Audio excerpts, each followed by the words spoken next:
नमस्कार दोस्तों, मैं कुमार अरुण माइंड मेकर्स अड्डा में एक बार फिर आपका स्वागत करता हूं।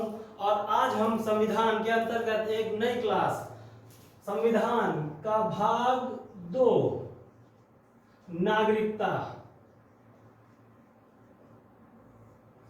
के बारे में चर्चा करेंगे। दोस्तों, इसका उल्लेख नागरिकता का उल्लेख आर्टिकल 5 से लेके 11 तक, अनुच्छेद 5 से 11 तक के किया गया है। बहुत इंपॉर्टेंट टॉपिक है। अपना कॉपी और पेन लेके आप बैठ जाए और इंपॉर्टेंट चीजों को लिखते चले। वैसे भी मैं यही कोशिश करता हूं कि क्लास में आपको छोटे नोट्स या फिर उन प्रश्नों के बारे में अधिक चर्चा करके बता सकूं जो किसी न किसी परीक्षा में पूछे गए हैं। क्लास को लेंथी करना मेरा इरादा नहीं है। तो देखते हैं नागरिकता। तो दोस्तों, सबसे पहला प्रश्न आना है वो यही कि नागरिकता हमारे संविधान में कहां से ली गई है। तो इसके पहले क्लास संविधान के स्रोत में हम चर्चा कर चुके हैं कि नागरिकता ब्रिटेन से ली गई है। हमारे देश में एक इकहरी नागरिकता है जिसको ब्रिटेन से हमने ग्रहण किया है। अर्थात आप भारत के नागरिक हैं, किसी राज्य विशेष या किसी जिला या शहर के नहीं। नागरिकता आपकी भारतीय है। समय समय पर इसमें संशोधन भी किए गए। संशोधन कब किए गए? जैसे कि नागरिकता संशोधन अधिनियम 1955, 1986, 1992, 2003, 2005, 2015, 2019 में भी अप्रवासी अवैध प्रवचन को रोकने के लिए किया गया। तो संशोधन भी समय समय पर किए गए हैं और जरूरत पड़ने पर समय समय पर किए भी जाएंगे। तो इस क्लास में हमें ये चर्चा करनी है इन अनुच्छेदों के बारे में 5 से लेकर 11 तक के। यह भी देखना है कि किन तरीकों से नागरिकता प्राप्त की जा सकती है या फिर उसको खत्म किया जा सकता है। तो देखते हैं कि संविधान हमें नागरिकता कैसे प्राप्त हो सकती है। नागरिकता प्राप्त हो सकती है बाय बर्थ, जन्म से।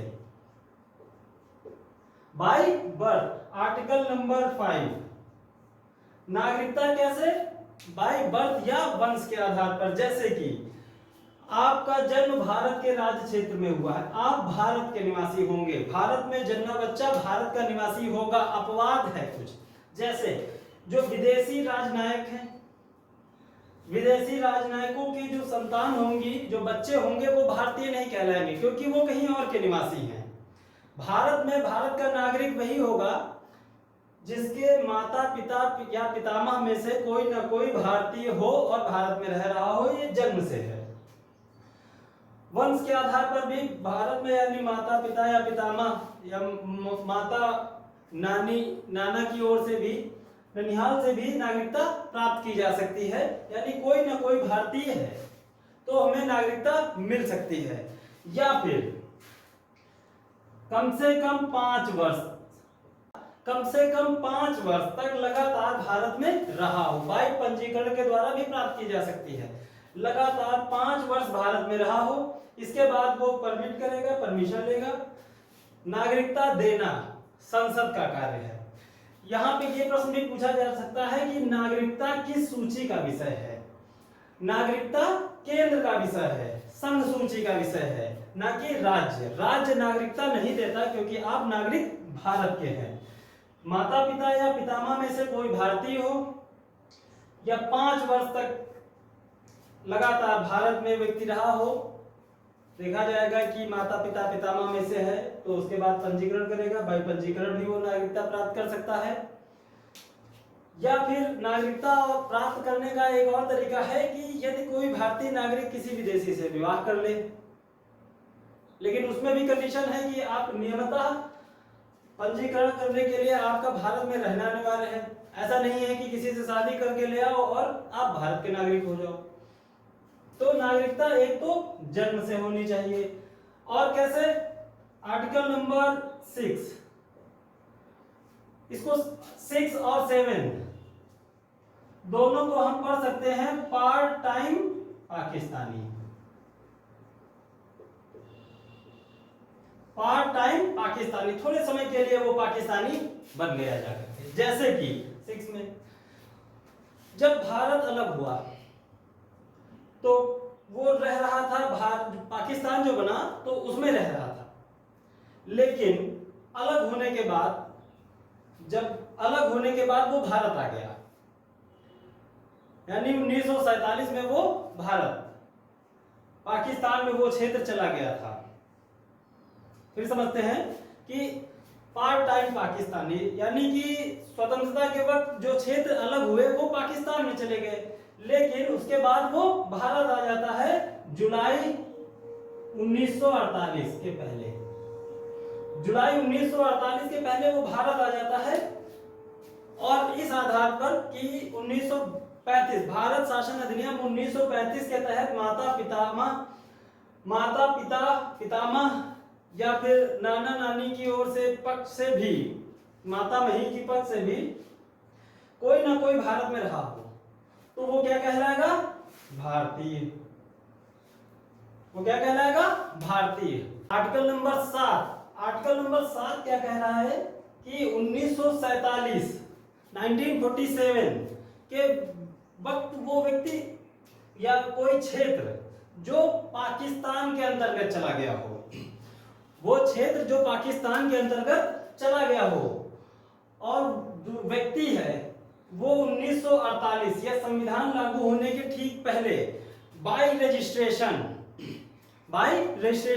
वो भारत आ गया हो तो भी वो क्या कहलाएगा? भारतीय कहलाएगा। दोनों में वो पाकिस्तानी बन गया, लेकिन यदि आ जाता है भारत तो क्या कहलाएगा? वो भारतीय। सुबह का भूला शाम को वापस आ जाए तो उसे हम भूला नहीं कहेंगे, उन्होंने अपनी गलती को माना और भारत वापस आ गए, क्योंकि यहाँ पर दरिद्र लोग बसते हैं, दरिद्रता है, इनकी दरिद्रता को दूर करना है तो इन्हें हमारी शरण में आना होगा। हमारी का मतलब भारत की शरण में आ जाएं, अपने देश को भारत के हवाले कर दें, वहां के नागरिकों को हम भारतीय मान लेंगे, लेकिन अपने नियम से सब भारत कहलाएगा। आओ तो हमारी शरण में, यहाँ बुद्ध ने जन्म लिया है, बुद्धम शरणम गच्छामि, और हम अपनी शरण में इनको ले लेंगे। आर्टिकल नंबर 8 अनुच्छेद 8 क्या कह रहा है? अनुच्छेद 8 कहता है कि भारत से बाहर रहने पर भी नागरिकता का बने रहना। भारत से बाहर यानी यदि कोई व्यक्ति विदेश चला गया है तो क्या उसकी नागरिकता समाप्त हो जाएगी? नहीं, यानी विदेश जाने पर भी नागरिकता का हनन या निरसन ना होना। यदि कोई व्यक्ति विदेश गया है तो उसकी नागरिकता समाप्त नहीं होती है, बाकायदा वो परमिशन लेके जाता है, पासपोर्ट होगा, वीजा होगा, कमाने के लिए गया है या किसी अन्य कारण से भी गया है तो भी उसकी नागरिकता, भारत वापस आएगा तो क्या उसकी नागरिकता समाप्त होगी? ना जी ना, उसकी नागरिकता समाप्त नहीं होती है। याद रहे, यदि कोई व्यक्ति लगातार 183 दिन बाहर रहता है परमिशन पे तो वो व्यक्ति क्या कहलाएगा? NRI, non residence Indian. 6 महीने में 183 दिन लगातार बाहर रहता है तो NRI। आर्टिकल नंबर 9 क्या कह रहा है? 9 कहता है यदि कोई व्यक्ति स्वेच्छा से किसी अन्य देश की नागरिकता ग्रहण कर ले, स्वेच्छा से अन्य देश की नागरिकता ग्रहण कर ले तो वो भारतीय नागरिक नहीं रहेगा, उसकी नागरिकता समाप्त हो जाएगी। अन्य देश की नागरिकता ग्रहण करने पर नागरिकता का समाप्त होना, तब वो कहलाएगा भारतीय मूल के विदेशी नागरिक। यदि कोई व्यक्ति है स्वेच्छा से किसी अन्य देश की नागरिकता ग्रहण कर ले तब वो कहलाएगा भारतीय मूल का विदेशी नागरिक। भारत देश के बहुत से लोगों ने जो है अन्य देश की नागरिकता ग्रहण की है। आर्टिकल नंबर 10 नागरिकता के अधिकारों का बना रहना। नागरिकता के अधिकारों का बना रहना। यदि कोई व्यक्ति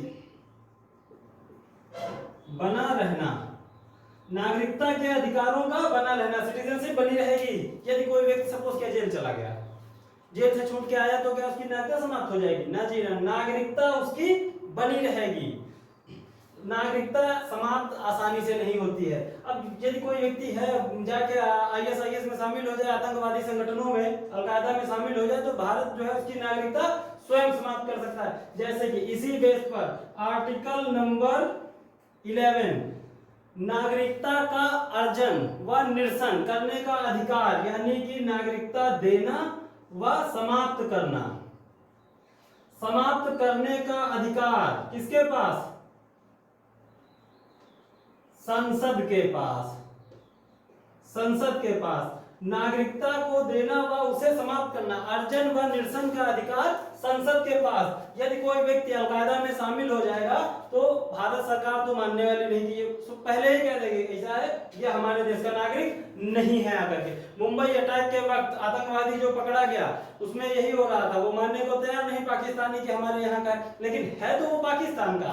अब माने या ना माने क्या फर्क पड़ता है, हम तो वैसे उनको लटका दिए थे, ऐसे लोगों को तो लटकाया ही जाएगा। भारत में आकर के तुम भारतीयों को मार रहे हो तो तुमको बचाया जाएगा। अब वो भारत नहीं है जो छोड़ देगा, आप सीधा फंदे पर लटका ही देगा। आप हमारी देश के सीमा में आए, एयर स्ट्राइक हुई, मारे गए, चाहे जैसे मारे जाएं, मारे जाएंगे आप। तो आर्टिकल नंबर 5, 6, 7, 8, 9, 10, 11 नागरिकता देना व छीनना, ये अधिकार किसके पास है? संसद के पास। तो यहां से जो दोस्तों प्रश्न आने हैं कि नागरिकता कहां से ग्रहण की गई है? पहला क्वेश्चन ब्रिटेन से। भारत में कैसी नागरिकता है? इकहरी नागरिकता है। संशोधन नागरिकता संशोधन अधिनियम 1955, 86, 92, 2003, 2005, 15, 19 संशोधन किए गए। आर्टिकल नागरिकता समाप्त ना होना, नागरिकता समाप्त नहीं होती है, उसके अधिकार बने रहेंगे। एनआरआई 183 दिन यदि कोई बाहर रहता बाकायदा परमिट के आधार पर तो एनआरआई कहलाएगा। आर्टिकल नंबर 11 नागरिकता देना व छीनना, अर्जन व निरसन का अधिकार किसके पास है?